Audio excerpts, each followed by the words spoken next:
Hi friends, आइए part 4 आज start करते हैं डीबीएमएस का फंक्शनल डिपेंडेंसी।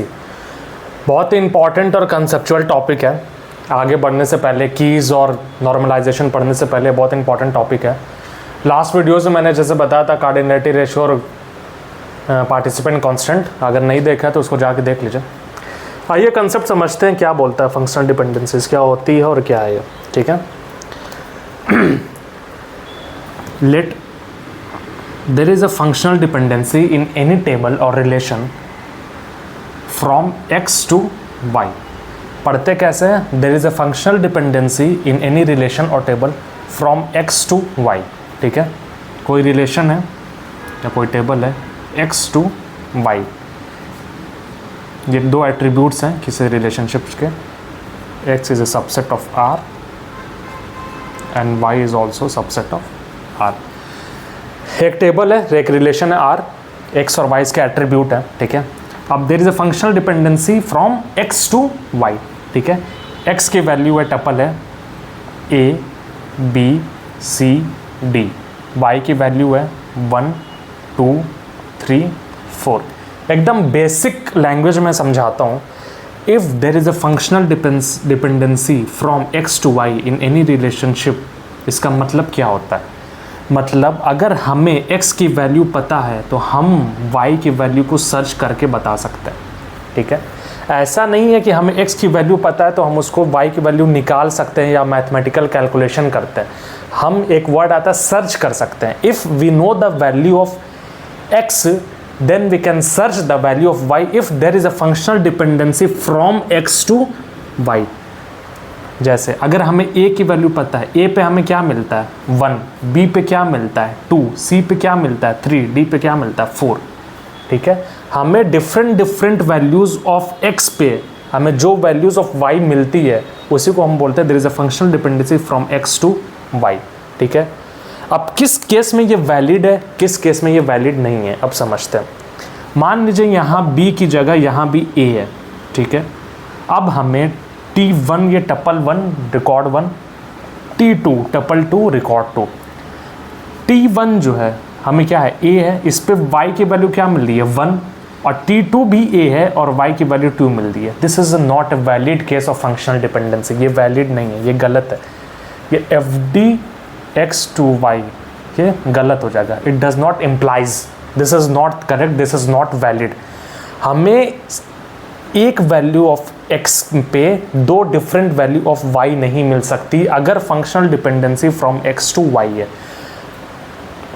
ठीक है, आइए और समझते हैं इसको।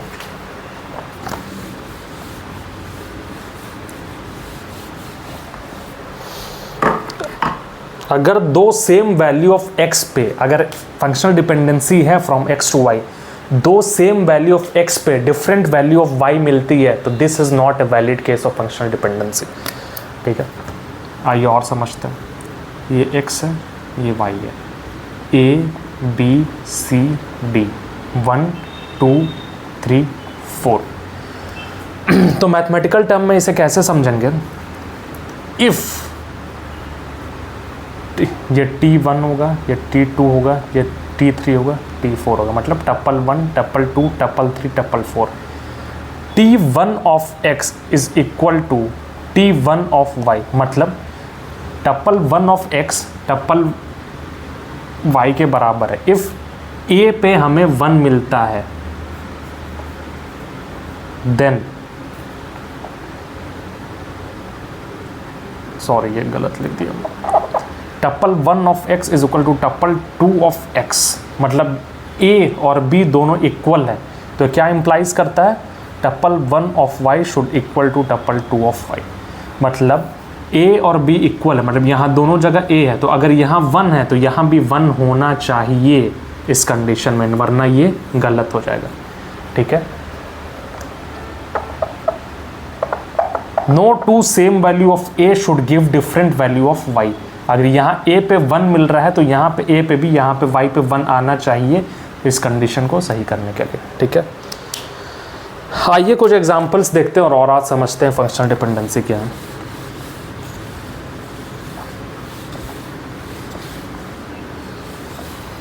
एग्जाम्पल देखने से पहले और भी कुछ टर्म्स हैं, अगर आप देखेंगे टर्म्स, जैसे कि x से y कोई फंक्शनल डिपेंडेंसी है, ठीक है, x टू y। दो टाइप ऑफ होती है, एक होती है ट्रिवियल, एक होती है non trivial. Trivial non trivial meaning से ही आप समझ जाएंगे। ट्रिवियल मतलब नॉट सो इम्पॉर्टेंट, ज़्यादा इम्पॉर्टेंट नहीं है, ठीक है, ये सही है लेकिन इम्पॉर्टेंट नहीं, ये इम्पॉर्टेंट है। नॉन ट्रिवियल मतलब इम्पॉर्टेंट, यही मीनिंग होता है, ठीक है।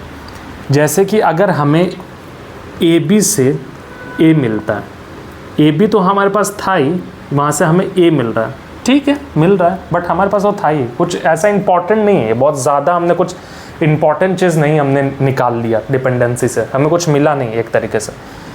अगर नॉन ट्रिवियल में जाएंगे, जैसे ए बी से हमें ए बी सी की वैल्यू, ए बी की वैल्यू हमें पता थी, सी भी हमें मिल गया उससे, ए बी से हमने सर्च कर लिया सी को, यहाँ ए बी से हम ए को ही सर्च कर पा रहे थे, इट्स नॉट सो इम्पॉर्टेंट, इसका कोई मीनिंग नहीं है, लेकिन यहाँ ए बी से सी को सर्च कर लिया, तो इसको बोलते हैं नॉन ट्रिवियल फंक्शनल डिपेंडेंसी, इसी को हमें पढ़ना है, ठीक है। एक और टर्म आता है, इसको बोलते हैं डिटर्मिनेंट और इसको बोलते हैं डिपेंडेंट। नोट कर लीजिए, सब छोटे छोटे टर्म है, डिपेंडेंट, ठीक है। एक छोटा सा कंसेप्ट था वो मैंने बता दिया। आइए कुछ एग्जांपल्स देखते हैं, ठीक है, उसको करके समझते हैं, जैसे क्वेश्चंस आते हैं एग्जाम में।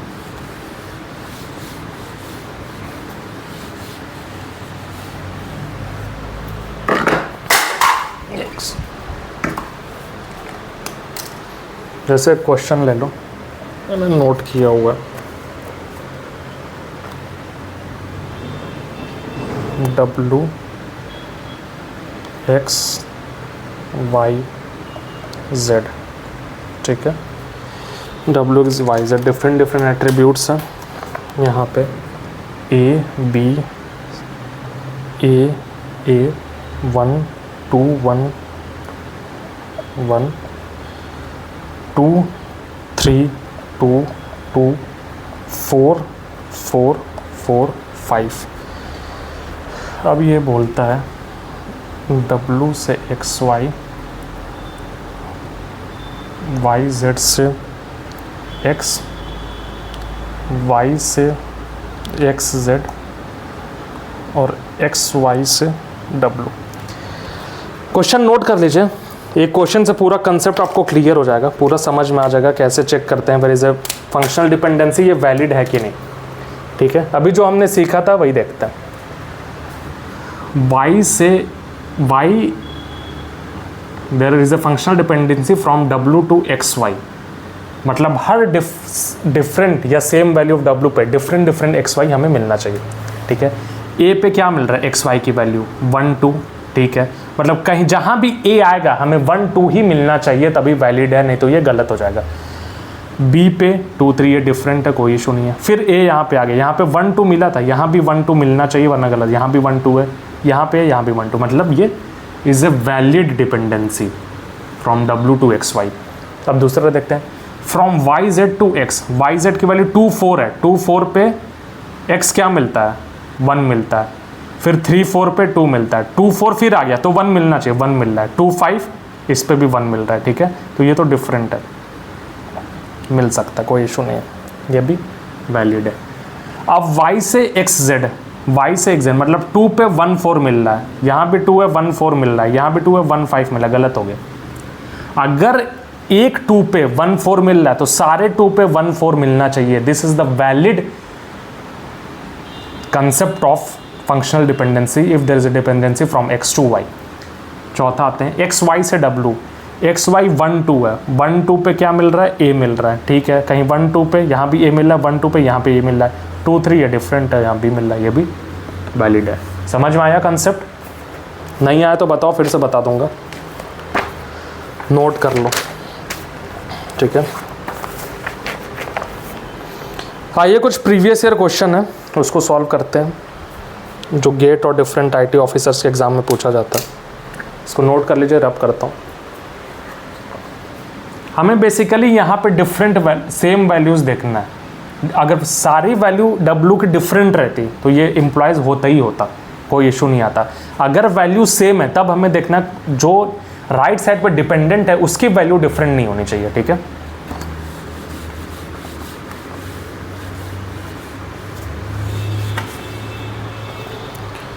आइए प्रीवियस ईयर क्वेश्चन सॉल्व करते हैं। गेट और IT ऑफिसर्स के पूछे गए हुए हैं प्रीवियस ईयर, जैसे A B C, ठीक है, 1 4 2 1 5 3 1 6 3 3 2 2। अब क्या पूछता है, पहला ऑप्शन है A B से C एंड C से B, दूसरा ऑप्शन है B C से A and B to C, तीसरा ऑप्शन है A B से A एंड A से C, चौथा ऑप्शन है A C से B एंड B से C। ये बताने कौन कौन सा ऑप्शन वैलिड है फंक्शनल डिपेंडेंसी के, कौन कौन से वैलिड नहीं है, ठीक है। ए बी क्या है, ए बी 1 4 1 5 1 6 और 3 2 सारे डिफरेंट है, तो वो आते ही नहीं है कि whether we have to check the dependent और नॉट, ठीक है। सेम रहता उस पर देखते अलग लगा रहा है कि नहीं। एंड C से B 2 पे 4 कहीं 2 है, 2 पे 2 गलत हो गया, ये ऑप्शन गलत। अगर 2 पे मुझे C से B जा रहा है, 2 पे 4 मिला तो यहाँ भी 2 पे 4 मिलना चाहिए, otherwise it is not a valid functional dependency, ठीक है। पहला ऑप्शन गलत हो गया। प्रीवियस ईयर क्वेश्चन पूछा गया, देखो अब पूछता है बी ऑप्शन जो है बी सी से ए, बी सी ले लेते हैं 4 2, कहीं 4 2 है, नहीं है, 5 3 कहीं है, नहीं है, 6 3 कहीं है, नहीं है, 2 2 कहीं है, नहीं है, तो बी सी टू ए तो सही है क्योंकि कोई सेम वैल्यू नहीं है बी सी की, सारी डिफरेंट है। अब बी से सी पे आते हैं, 4 पे 2 मिल रहा है, 5 पे 3 मिल रहा है, 6 पे 3 मिल रहा है, 2 पे 2 मिल रहा है, सारे डिफरेंट है, बी टू सी से करेक्ट ऑप्शन। सी पे आते हैं, ए बी से ए 1 4 पे 1 मिल रहा है, 1 5 पे 1 मिल रहा है, 1 6 पे 1 मिल रहा है, 3 2 पे 3 मिल रहा है, तो ऐसा कुछ है नहीं इसमें, ये सही है, सारे डिफरेंट है। ए से सी 1 पे अगर 4 मिल रहा है तो 1 पे 5 ना, एकदम गलत है, तो बिल्कुल रॉन्ग। सेम वैल्यू पे डिफरेंट डिपेंडेंट आ रहा है, गलत। ए सी से बी मिल रहा है मतलब 1 2 से 4 मिल रहा है, 1 3 से 5 मिल रहा है, फिर 1 3 से 6 मिल रहा है, गलत, यही गलत हो गया, चेक करने के। Option B is correct. समझ में आ गया कितना इजी है चेक करना। सेम वैल्यू डिटर्मिनेंट की देखना है, फिर डिपेंडेंट देखना है वैल्यू इक्वल है कि नहीं, इक्वल नहीं है तो not a valid functional dependency, ठीक है। एक और क्वेश्चन प्रीवियस ईयर सॉल्व करते हैं गेट का, इसको रब करता हूँ।